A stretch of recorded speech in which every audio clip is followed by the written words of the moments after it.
کہ عوام میں اب کانسیپٹ یہی ہے کہ وہ زکوٰۃ ماہ مبارک میں ہی نکالتے ہیں، تو بہرحال اس حوالے سے اچھا ہی ہے کہ ماہ مبارک میں زیادہ ضرورت ہوتی ہے۔ قرآن مجید اس سلسلہ میں ہماری بہترین رہنمائی کرتا ہے۔ اب یہ موضوع چونکہ بہت سارے تھے تو میں نے اکٹھے کر دیے، اسی میں یتیم بھی آ جائیں گے، اسی میں آپ کے جو بیوائیں ہیں وہ بھی آ جائیں گی، اسی میں آپ کے غریب رشتہ دار بھی آ جائیں گے۔ غریب رشتہ داروں کے ساتھ جو ہمارا رویہ ہوتا ہے وہ بھی آپ کو معلوم ہے۔ امیر رشتہ داروں کے ساتھ ہمارا رویہ اور ہوتا ہے، غریبوں کے ساتھ اور ہوتا ہے۔ بلکہ وہ میں پڑھ رہا تھا تو ہنسی اور افسوس دونوں ساتھ ساتھ ملی جلی کیفیت کہ امیر آئے تو وہ بیچارہ دور کبھی عقل مند نہیں ہو تو پیسے کی وجہ سے ہم سارے اس کو عقل مند سمجھتے ہیں، اور غریب اگر کوئی پائے عقل مند بھی ہوگا نا تو کوئی بات کرے گا تو اس کی بات کو ہم ویلیو نہیں دیں گے کہ یار یہ بھی بات کر رہے ہیں، حالانکہ وہ بڑی کمال کی بات کر رہا ہوگا۔ یعنی ہمارا یہ معیار ہمارے معاشرے میں ہے۔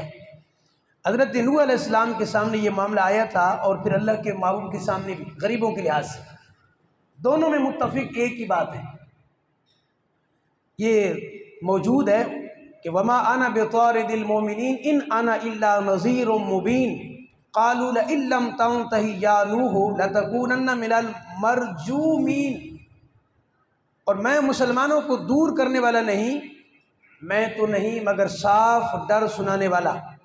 بولے اے نوح اگر تم باز نہ آئے تو ضرور سنسار کیے جاؤ گے۔ یہ جو ہے نا وما انا بطارد کہ میں دور کرنے والا نہیں، یہ آپ نے جملہ کس وقت بولا تھا؟ حضرت نوح علیہ السلام نے۔ اصل میں بات یہ تھی کہ قوم نے حضرت نوح علیہ السلام کو کہا کہ بھائی آپ اپنی مجلس سے جو غریب قسم کے لوگ ہیں ان کو نکال دیں، ٹھیک ہے، تو پھر ہم آپ کے پاس آئیں گے۔ یہ نہیں ہو سکتا کہ قوم کے سردار بھی اسی جگہ جمع ہوں جہاں قوم کے انہوں نے معذلت کمینے کہا کہ وہ بھی جمع ہوں، تو یہ کیسے ممکن ہے کہ ہم ان کے درمیان آ کے بیٹھ جائیں؟ حضرت نوح علیہ السلام نے فرمایا کہ بھائی تم آؤ یا نہ آؤ، جو غریب ہیں جو مسکین قسم کے لوگ ہیں ان کو میں اپنے آپ سے دور کرنے والا نہیں۔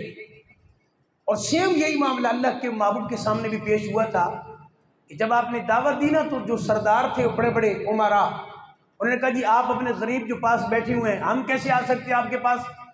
یہ تو ممکن ہی نہیں ہے کہ ایک طرف سردار بیٹھا ہو قریشی اور ایک طرف کوئی غریب بیٹھا ہو، یہ کیسے ممکن ہے؟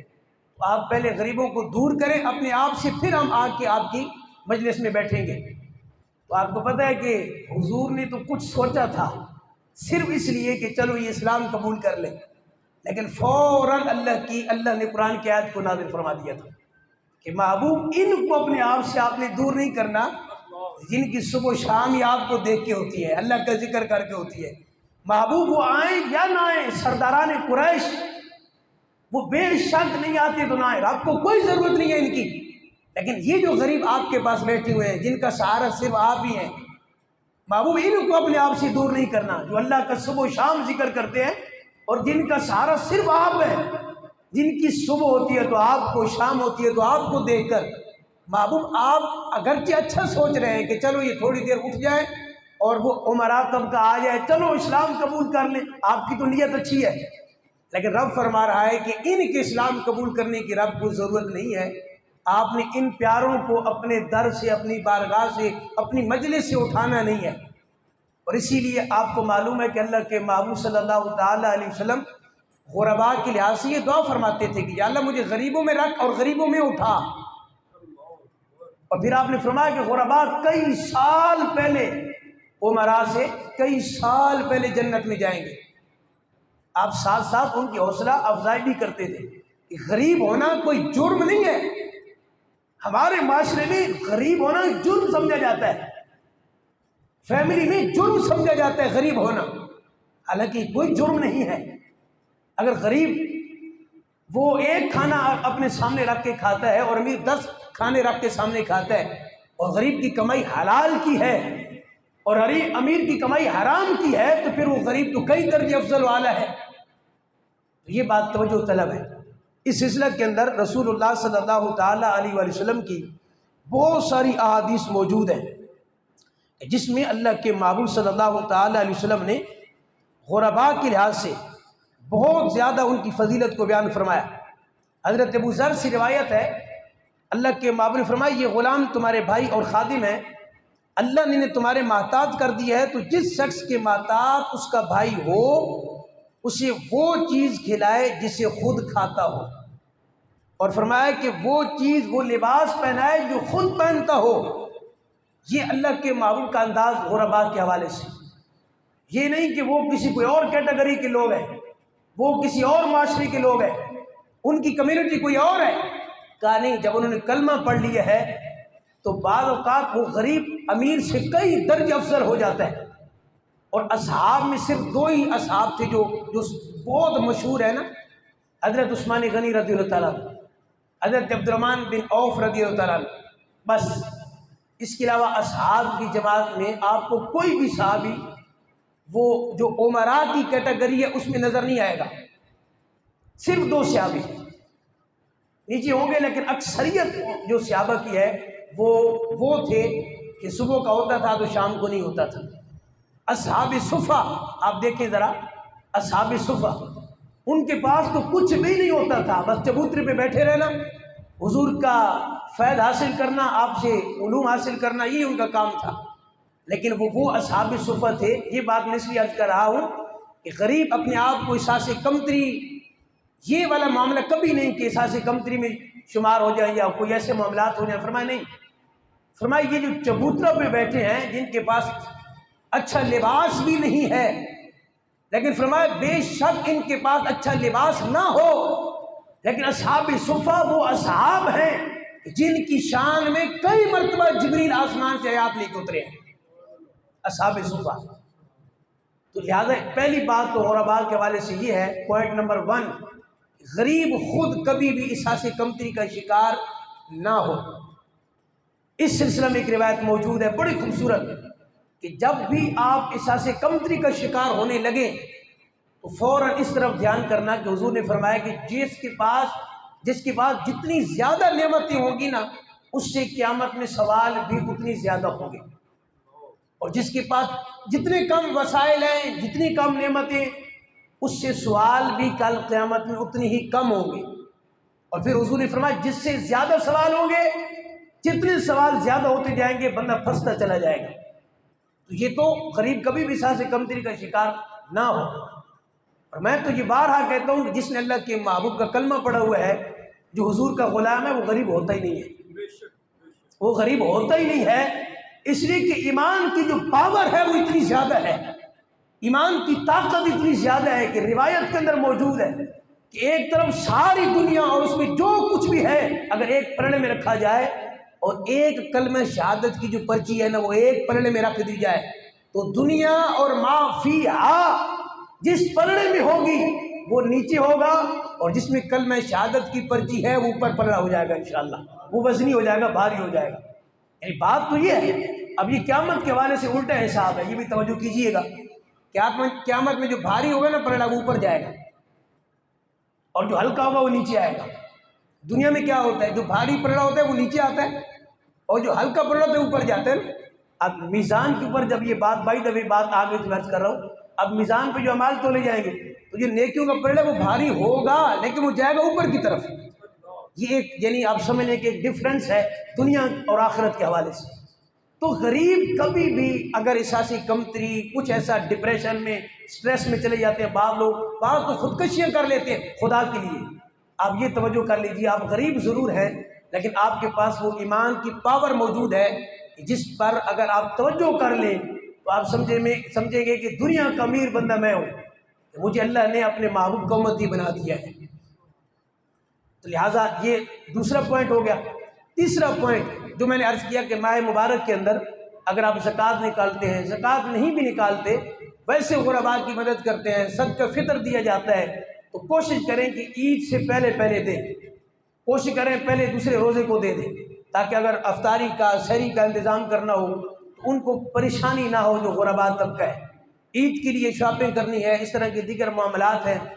یہ بات یاد رکھ لیجئے، ہمارے پاس کئی ایسے لوگ بیٹھتے ہیں جب وہ اپنے خاندان کے، اپنے فیملیز کے مسائل بتاتے ہیں کہ یہ ہمارے پاس سب کچھ ہے، پیسہ نہیں ہے، ہمیں دعوت میں نہیں بلایا جاتا، ہمیں فنکشن میں نہیں بلایا جاتا۔ یاد رکھ لیجئے قرآن کی ایک آیت، چوتھے پاری کی آیت ہے اور انسان کی زندگی بدل دینے والی آیت. فرمایا تلک الایام نداولھا بین الناس. فرمایا اللہ تعالیٰ دنوں کو لوگوں کے درمیان پھیرتا رہتا ہے. جو آج امیر ہے وہ کل غریب ہو سکتا ہے، یہ قرآن کا فیصلہ.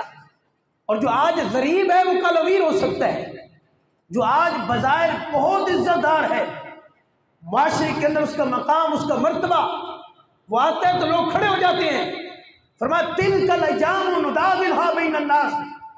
کبھی بھی اس پر تکبر نہ کرنا کہ اللہ نے مجھے حسن دیا ہے یا مال و دولت دی ہے، جب کوئی مسند پہ بیٹھا ہوں میرے پاس سیٹ ہے.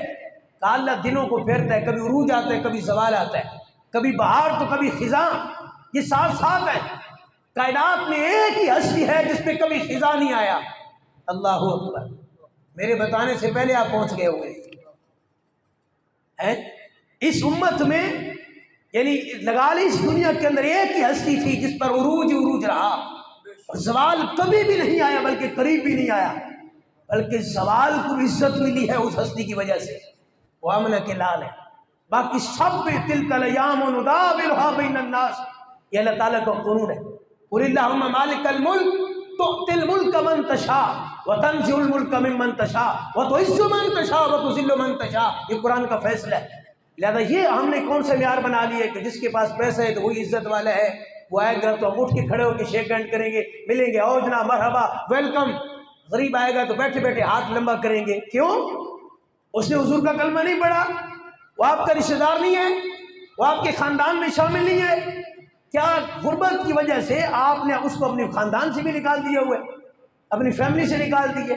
اس سلسلے میں میں نے پچھلے سال آپ کو بات سنائی تھی کہ ایک بندہ عام کپڑوں میں نا دعوت پہ چلا گیا، تو جو گیٹ کیپر تھا جو وہاں پہ کھڑا ہوا تھا اس نے کہا جی آپ اندر نہیں آ سکتے، یہ تو امیر لوگوں کی یہاں پہ کوئی ولیمہ تھا اس قسم کی دعوت، کوئی فنکشن، آپ اندر نہیں جا سکتے. آپ کے حلیوں کو دیکھ کے لگ رہا ہے کہ آپ کو دعوت نہیں ہے. اس نے کہا یار مجھے دعوت ہے، بس دعوت نامہ میرا گھر رہ گیا، میں بھول گیا ہوں. انہوں نے کہا نہیں آپ کو دعوت نہیں ہے، آپ کے حلیے سے لگ رہا ہے. یعنی ہم کردار سے نہیں دیکھتے، ہم گیٹ اپ سے دیکھتے ہیں. جس کا لباس اچھا ہوگا ہم کہیں گے کیا بات ہے، کمال ہے. اللہ کے بندو یہ سفیاء کا قول ہے کہ بعض لوگ ایسے جن کا لباس پھٹا ہوا ہوتا ہے لیکن اندر انسان کامل انسان موجود ہوتا ہے. اور فرمایا بعضوں کے لباس اتنے اعلیٰ ہوتے ہیں، زرد پر قسم کے لباس، اور اندر جو انسان ہے وہ جانوروں سے بھی گیا گزرا ہوتا ہے. صفاق ظالم قسم کے لوگ، غریبوں کا خون چوسنے والے. تو کل لباس سے نہیں کردار سے پہچانتے ہیں ہمارے دین اسلام کے اندر. تو اس نے کہا، وہ چلا گیا گھر، جب اندر نہیں جانے دیا کیا اس نے بڑا وی آئی پی لباس پہنا، دعوت نامہ دی. اس نے کہا نہیں ٹھیک ہے آپ ہی ہیں، اندر تشریف لائیں. وہ اندر آئے، انہوں نے کھانا جب لیا نا، کھانا کا وقت ہوا جب، اس نے کھانا پلیٹ میں ڈالنے کی بجائے اپنے لباس پہ ڈالنا شروع کر دیا. سب نے کہا بھائی یہ کوئی پاگل ہے، لباس پلیٹ میں ڈالا جاتا ہے کھانا اور آپ اپنے لباس پہ ڈال رہے ہیں. اس نے کہا اگر کھانا میرے لیے ہوتا تو میں جس لباس میں آیا تھا مجھے اندر آنے دیتے. اب میں نے اچھا لباس پہنا تو مجھے اندر آنے دیا گیا. اس کا مطلب ہے یہ کھانا میرے لباس کے لیے ہے، میرے لیے تھوڑی ہے. میرے لیے ہوتا تو میں عام لباس میں بھی آتا تو آ سکتا تھا. یہی معاملہ آج ہمارے سامنے ہے. بھائی رشتہ دار اللہ کے بندو، خون کا رشتہ ہے، سگا بھائی. ہمارے پاس ایسے واقعات، سگا بھائی ہے تو غربت کی وجہ سے وہ خون ختم ہو جائے گا، خون کا رشتہ ختم ہو جائے گا. ہمارے یہاں یہ تصور ہے. آخری بات سنیے گا، اللہ کے محبوب صلی اللہ تعالی علیہ وآلہ وسلم، قربان جائیے میرے محبوب کی اداؤں پہ. ایک صحابی آئے تو انہوں نے سلام کیا، حضور سے مصافحہ کیا تو ہاتھ اس کے کھردرے تھے. ہمارا آج رویہ کیا ہے غریبوں کے ساتھ؟ اور جس نبی کا ہم نے کلمہ پڑھا اس نبی کا رویہ کیا ہے؟ تو آپ نے دیکھا اس کے ہاتھ کھردرے ہیں، دیکھا ہاتھ پھٹے ہوئے ہیں، جیسے ایک مزدور کے ہاتھ ہوتے ہیں نا، جس نے سارا دن اینٹیں اٹھائی ہو، گارا سارا دن اٹھایا ہو، اس کے ہاتھ تو پھٹے ہوں گے، ہاتھ کھردرے سخت ہوں گے. ساری دنیا محبوب کے ہاتھ چومتی ہے، قربان جائیے. اس دن صحابہ کہتے ہیں ہم نے دیکھا اللہ کے محبوب نے جب پوچھا نا کہ میرے صحابی ہاتھ کھردرے ہیں، عرض کی حضور میں غریب ہوں، سارا دن مزدوری کرتا ہوں، شام کو بچے میرے بھوکے ہوتے ہیں ان کے لیے محنت کرتا ہوں. میرے آقا نے اس صحابی کا ہاتھ چوم لیا. ہماری کیا حیثیت ہے کہ چند ٹکے آ جاتے ہیں ہم اپنے آپ سے باہر نکل جاتے ہیں، ہم سمجھتے ہیں کوئی شے ہی نہیں، لوگوں کو کیڑے مکوڑے. تو کہا نہیں، تلک الایام نداولھا بین الناس. کبھی بھی تکبر سے زمین پہ نہ چلنا. یہ مال رب نے دیا تھا، وہ رب 1 سیکنڈ سے پہلے چھین سکتا ہے تم سے. پیسہ دیا تو اپنے آپ میں رہو. اگر عزت ملی ہے اس عزت کو برقرار رکھو خدا کے لیے. معاشرے کے اندر دیکھیے ذرا، آپ گوگل پہ جا کے ایک چیز سرچ کیجیے گا کہ ہمارے ہاں جو کھانا ضائع ہوتا ہے نا، صرف جو فوڈ ضائع ہوتا ہے، اگر صرف وہی سنبھال لیا جائے تو یہ سروے ہوا تھا ہمارے ملک میں کوئی غریب بھوکا سوئے ہی نہ. صرف جو کھانا ضائع ہوتا ہے عام گھروں میں ہوتا ہے. عام گھروں سے نکل کے آپ اگر تھوڑا اوپر والے معاملات دیکھیں تو بڑے بڑے جگہ پہ اتنا کھانا ضائع ہوتا ہے. غریب ایک نوالے کو ترستا ہے اور امیر اپنا کھانا آدھے سے زیادہ شاپر میں ڈال کے باہر کوڑے میں پھینک دیتے. اللہ کا رزق، اس لیے کہ آپ کو اس کی ہے ہی نہیں. آپ کو کیا پتہ اس کی کیا قیمت ہے؟ ایک نوالے کی قیمت اس سے پوچھئے کہ جس نے 4 بیٹیوں سمیت خودکشی کر لی. بیٹیوں سمیت ان کو قدر ہے کہ ایک نوالے کی کیا قدر ہوتی. خودکشی کرنا اس صورت میں بھی حرام ہی ہے، اس کی اجازت شرعاً نہیں ہے. لیکن غرباء کی مدد آج کا ہمارا موضوع تھا. ماہ مبارک کے اندر تھوڑا کھل کے مدد کیجیے. جس اللہ نے دیا ہے اس اللہ کی راہ میں خرچ کیجیے. انشاءاللہ اللہ آپ کو اور عطا فرمائے گا. مال خرچ کرنے سے مال کبھی بھی کم نہیں ہوتا. اس پر آیات بھی ہیں، اس پر احادیث بھی ہیں. بلکہ مال خرچ کرنے سے مال میں اور اضافہ ہوتا ہے، اللہ اور اس میں برکت عطا فرما دیتا ہے. دعا رب